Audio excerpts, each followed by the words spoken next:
Bonjour à tous, je me prénomme Jérémy Picard et j'ai la joie de participer à cette journée de jeûne et prière avec vous aujourd'hui. La thématique qui résonne dans mon esprit ce matin, c'est la thématique du Saint-Esprit.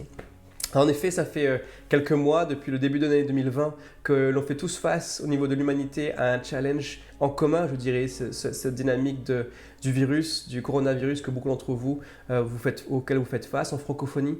Et je crois que c'est un signe qui fait partie de ce que la parole de Dieu nous enseigne, nous a dit notamment au niveau de Matthieu 24, des évangiles. Jésus parlait des signes qui accompagneront les temps de la fin. Il parlait d'épidémies, il parlait de guerre, de menaces de guerre, de tremblements de terre, de changements climatiques. Et il disait qu'à ce moment-là, l'amour du plus grand nombre se refroidirait.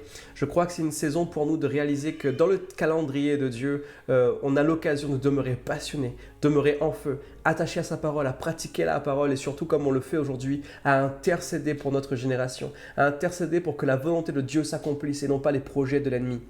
Et dans les circonstances difficiles, bien sûr, Jésus n'est pas surpris parce qu'il nous l'avait déjà dit dans les évangiles, mais on voit que c'est des attaques de l'ennemi ou des conséquences des décisions humaines auxquelles on fait face aujourd'hui. Il y a aussi des promesses déclarées par ses prophètes, déclarées par sa parole, auxquelles toi et moi on peut s'attacher en cette journée. Et il y a un verset qui est venu aussi à mon esprit, qui est à fond, je pense, aligné et dédié à la saison dans laquelle on vit aujourd'hui. Dans Acte 2 au verset 17, ce passage-là fait allusion à une prophétie du prophète Joël, déclarée dans l'Ancien Testament. Et voici ce que ce passage dit. Voici ce qui arrivera, dit Dieu, dans les jours de la fin des temps. Je répandrai de mon esprit sur tout homme. Vos fils et vos filles prophétiseront. Vos jeunes gens par des visions, vos vieillards par des songes auront des révélations. Oui, sur mes serviteurs comme sur mes servantes, en ces jours-là, je répandrai dans mon esprit et ils prophétiseront.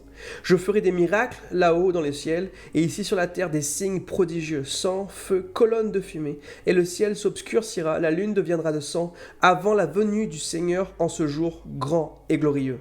Alors seront sauvés tous ceux qui feront appel au Seigneur. On voit littéralement que connecter la prophétie à la promesse déclarée par le prophète Joël, la promesse de la part de Dieu, que le Saint-Esprit se répandra sur toute chair, qu'on va augmenter dans notre intimité avec Dieu, la dynamique du langage, de l'interaction avec Dieu, qu'on va recevoir des révélations fraîches et que cette intimité avec le Saint-Esprit va produire le fait que le plus grand nombre feront appel à Dieu et seront sauvés en cette fin de vie sur terre, dans la saison des temps de la fin. Alors je crois qu'il y a encore quelques années devant nous, mais qu'on ait une saison importante, une saison charnière dans l'humanité. Et j'aimerais vous inviter à ce qu'on puisse prier aujourd'hui pour qu'on puisse se saisir dans l'unité des promesses déclarées par le prophète Joël, pour que dans notre génération, on puisse vivre avec une plus grande puissance, une plus grande onction, et qu'on puisse voir le plus grand nombre être sauvé. Alors Père éternel, aujourd'hui, on se saisit de ta promesse déclarée par ton serviteur, le prophète Joël, et que tu puisses te déverser dans une nouvelle mesure sur nos familles, sur nos églises locales, sur nos nations, dans les différents